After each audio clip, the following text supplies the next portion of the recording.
Hello and welcome along to another part of my DVD TV series collection. Now I'm going to start from E through to whenever, see how far we'll get with this one, and I'm just going to be doing more of the same that I did on the last video. So from E is Extras. Now this series here, I'm a big fan of Ricky Gervais and I do like this series. I do think that it's not as good as The Office. I think The Office was his best thing that he ever did. I did like Derek, although I don't have Derek, and I've never seen the new one that he's done about life is something, but I will say that. But I do like his work, and I've got his stand-up things as well. And Extras here, my favourite episode is where he's got what's he called? I'm going to blank on all his names today. Actually, the Les Dennis one was pretty good. Ross Kemp, when Ross Kemp was trying to be hard in front of him, and also Vinnie Jones steps up and says, "Are you being talked behind my back?" And Ross Kemp is like nearly crying because people are picking him and all that. It's so funny. You've got to see this for the fact that the people are playing against character, and if they've got like a sort of that somebody has a view of them, they will be completely opposite of that in their supposed real life on these episodes. And he's got a load of stars in here. Kate Winslet, for instance, is she's a bit of a she's a bit loose, whereas she's not really in real life, obviously. So they're playing against all that. And Patrick Stewart is a massive big head, and he's so like he's just, it's so funny. I mean, I'm just saying that I'll probably watch all these again. So that's season one, or series one, and there's series two. That's more of the same. And also there's like a bit of a backstory behind and then these characters as well. And I have got the last part of it, which is the special, or whatever it was called, the last sort of episodes. I've got them on Blu Ray actually, so I would get them all on Blu Ray, but I just haven't got around to it yet. This next one here is Face Jacker. Now there was Phone Jacker, which you just used to hear and have little sort of like small episodes of not real people. You just had cutouts and stuff like that, which was all right.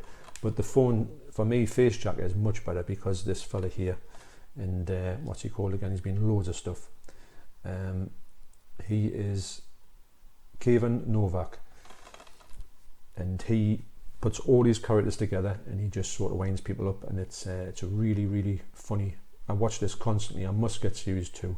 It's one of the other ones that you try to find and you can't find it. But yes, one of my favorite. Terry Tibbs.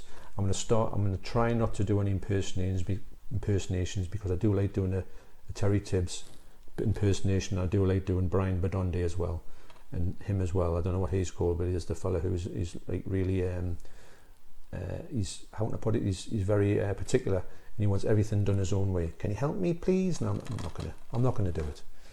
And the next one is Essential. Now this one here, I went to CEX about 1,000 times when CEX said it had it in and never had it in. I used to go up and down the shelves and used to say, "I'm looking for Father Ted, have you got it?" And they would say, "Oh yeah, it's on the shelves." So we'll look, oh, it must have went out.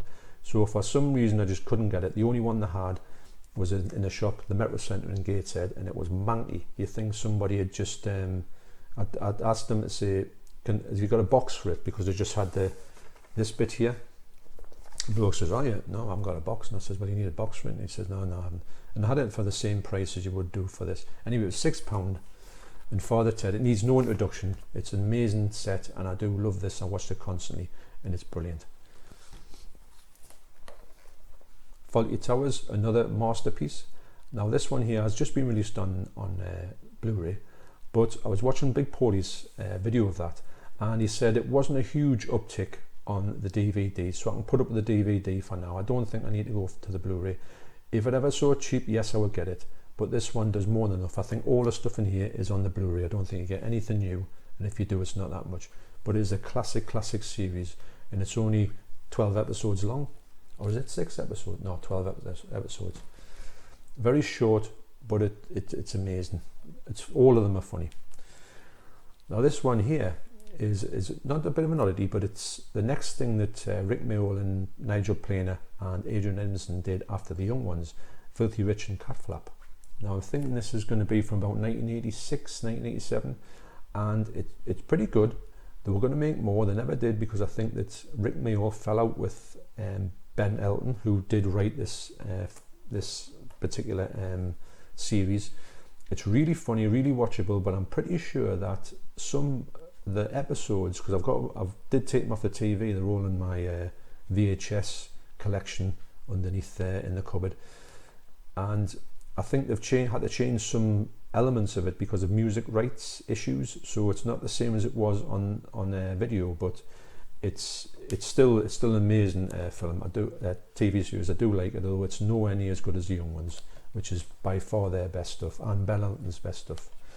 The next one ticks all the boxes for me because it's all about music, it's all about comedy. It's about this pretend group called the Flight of the Conchords, and about how they're trying to progress in America. They're coming from New Zealand and they're trying to just break America, and they've got a really Murray is the manager, who's probably and I rewatched these very recently, and Murray is probably the funniest out of the whole lot. Is their manager.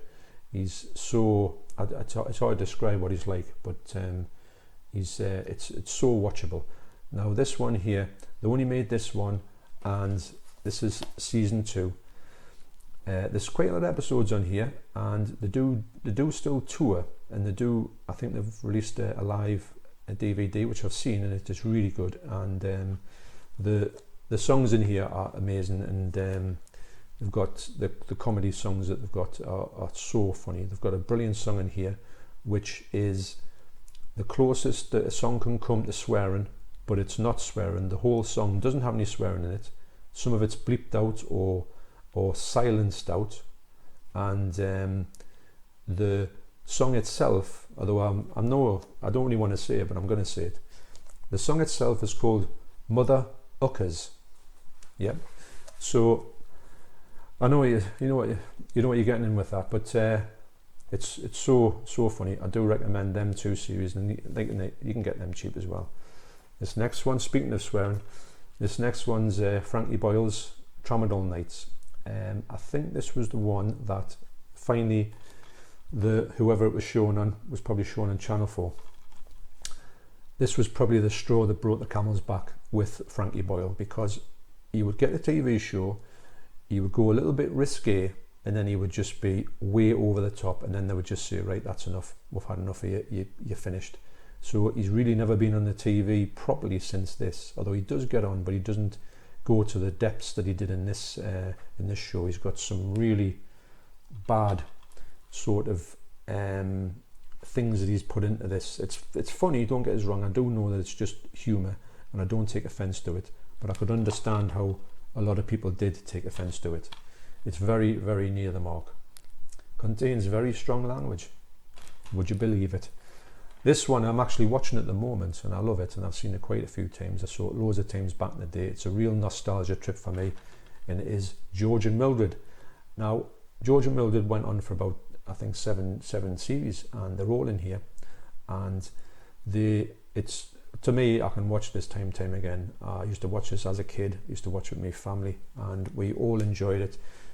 Brian Murphy and Eutha Joyce are amazing together. They came off the back of Man About the House. They were a comedy where they were a family in there, and they were that popular that when Man About the House finished, Richard O'Sullivan went off to be in Robin's Nest, and which was another good show, and so Man About the House is really good as well.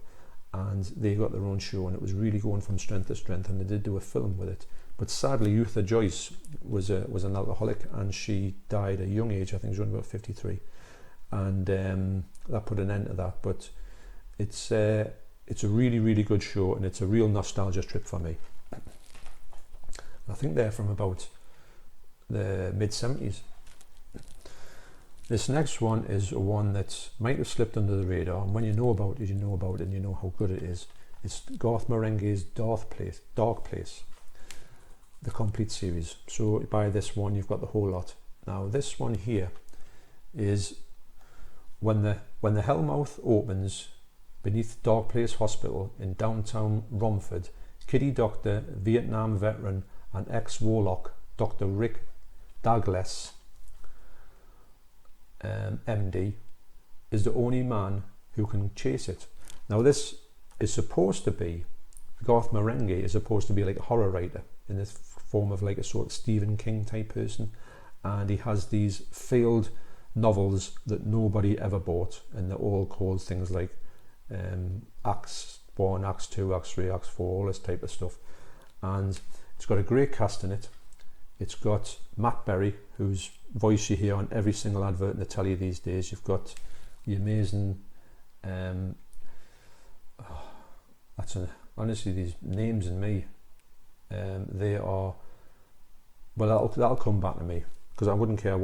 He's now a director, and he's in the IT crowd, and I think he's Richard Ayoade, God almighty.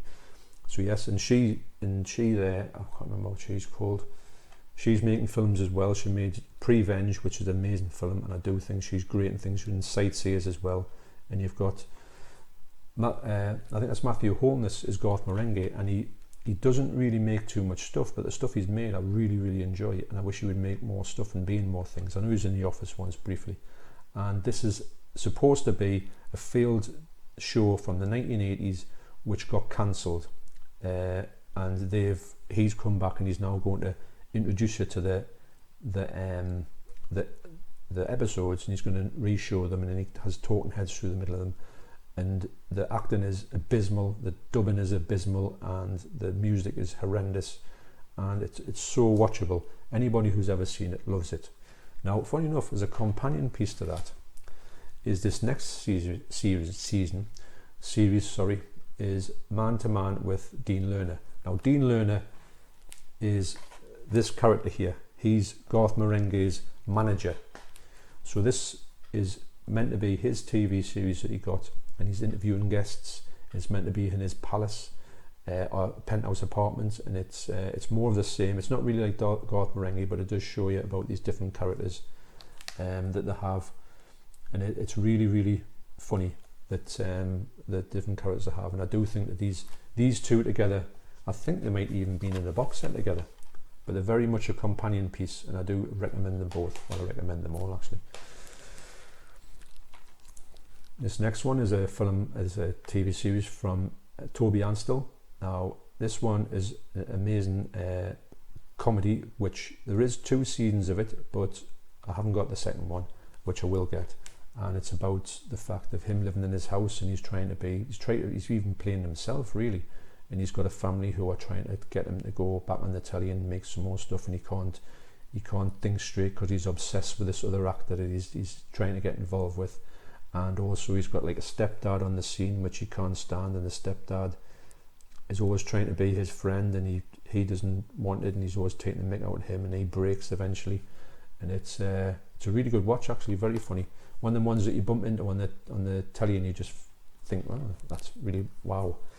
This one is another big nostalgia trip for us, but I was so glad I got this, and I watch it quite a lot, and I can't get enough, and I would watch much more of this fella, because I think he's one of the funniest blokes I've ever seen, and it's Larry Grayson. And I mean that sincerely, folks, that this show here is it's the Larry Grayson show, and I think it's got the 2 series that he had in 1973 and 1975, and they are sort of episodic, and they I think there's a few specials on here. There's 3 discs on it, and you get loads and loads of stuff. There's loads of running time on it, and you get lots and lots of stuff that he did in his TV show and that. But his whole mannerisms, his whole things that he does, he has to go to do like jobs. He has to be working on a building site, and he does it. He goes to be in a rugby team and stuff. And when they go in the tackle, he ends up slapping the people and say, "How dare you!" And it's just so funny. It's camp. But Larry Grayson, for me, I just love the way he goes on. I just think he's one of the funniest blokes that's ever lived. And I've got a book of his that's signed by him, although I didn't get it signed, but I bought it off eBay, and I presume it's signed. It looks like it's signed properly. This next one here is a very avant-garde, off-the-wall comedy about a hospital, really, and that's what you can say it with, but it's very bizarre. And it's not done in a normal way. The editing is really good. It goes off in certain segues that you would never imagine. it's a real head masher, but so funny. And I've got the whole of them. So that's Green Wing 1, Green Wing 2, and Green Wing the special. But very, very watchable, and you will know what I mean if you've seen it or you're going to watch it, how bizarre it is. It's not like a usual comedy. It's very, very kind of, it's kind of off the wall, you know. So yes, so very good. Next one, High Spirits with Shirley Grossman. Now this is also has another disc on, which has another TV series by this fella. It's called My Best Friend. Now this one here, I mean, I like Shirley Grossman, who's meant to be a psychic, but he's absolutely hopeless, and if people don't agree with him, he's trying to get them in, and that's really funny. But the best part of this is my best friend, my new best friend, and it's about what it was a like game show that somebody had to go through, and they had to not say that they had, whatever this fella here who dressed up as a certain person, he would come back into their lives, and he'd say, oh, my friend's coming, and I used to go to college with him or university with him, and he comes up into the house. Now this fella would go and do just unbelievable things, you know, like take a hissy fit and smash a window and say inappropriate things to everybody. And the person, in order to win the money at the end of it, didn't have to just hold their hands up and say, look, I don't even know him, it's off a TV show, this is like false. They had to just play along with it. So, and their family members were going off it with them, because they were saying, how can you have a lunatic like that for a friend? And they say, oh no, he's all right, you just don't understand him and all that. But it's so cringy, but so good. And it's one of them ones that just, it slips you by. I did see it briefly, and I was so glad that when I picked this up, it did have that one on. I did really, when I noticed that, I thought, I've got to have this. Although I do like this fella, although I don't know what he's called. But yes, the award-winning My New Best Friend. So I highly recommend that. It's so funny. I'm just going to put this down there. This next one is one that I've got, and I do need to revisit this because it's got a load of people in that I do like, and I do really like Emma Freya. She's great in everything she does. She's great in Phone Shop, which I love Phone Shop, and she's in Ideal as well. Now, for me, I do think that this show, it didn't seem to be laugh out loud, so it may be a little bit dramery in the way, and I did not watch it all, but I do need to go back to it and give it another shot and see what it's all about, because I do expect it to be good, but I don't know if I did give it enough chance when I did watch it the first time round. Now this one here, I've just tried to get the Christmas specials, but it was on eBay, but I didn't manage to get it. And this is season 1, so I've got season 1, season 2, and season 3 of How Not to Live Your Life. It's really funny, and this person here, Dan, it's all about, say like for instance, if somebody says something to him, he'd do 5 things through his head that he could say to that person, and it goes, you know, like say if somebody says, oh, I'm going to give you a rise, and then there's, oh, I'm going to sack you, he would have 5 things that he would do, and he would like pick someone up and smash them over the head or something. That would be like, you know, thought process 1. So it's really funny, and it's one of them ones as well. It's just, it's out there, but maybe not a lot of people know about it. Same as this other one, Hyperdrive. Now this one here needs to go clean. This one here has got, excuse me, I should have really, Nick Frost, Kevin Eldon, Miranda Hart. Yep. So, and it's about, if you imagine, I don't know, like maybe Star Trek, and it's just that type of thing, and they're trying to, you know, go across the whole the universe, and it's all about them going into different things with different characters and different scenarios, like space things. But Doctor Who in essence, but it's an excellent show. Me and my son used to watch it, we used to love it, and I've watched it recently, and it does hold up. I mean, all of these do hold up, and these are all comedies that I do like, but I do like the ones that you don't really know about, that you could stumble upon it, and you might have a really good time with them. So anyway, I'm going to leave that there because I'm aware of the time. So next time we'll take it further. So this is probably going to be more than 3, 4, 5, 6 parts. But anyway, thanks for listening. And if you like this, if you want to just like and subscribe, that would be excellent. And I look forward to doing more of these videos about this the DVD TV series. Thanks for watching, and I'll see you in the next one. You take care.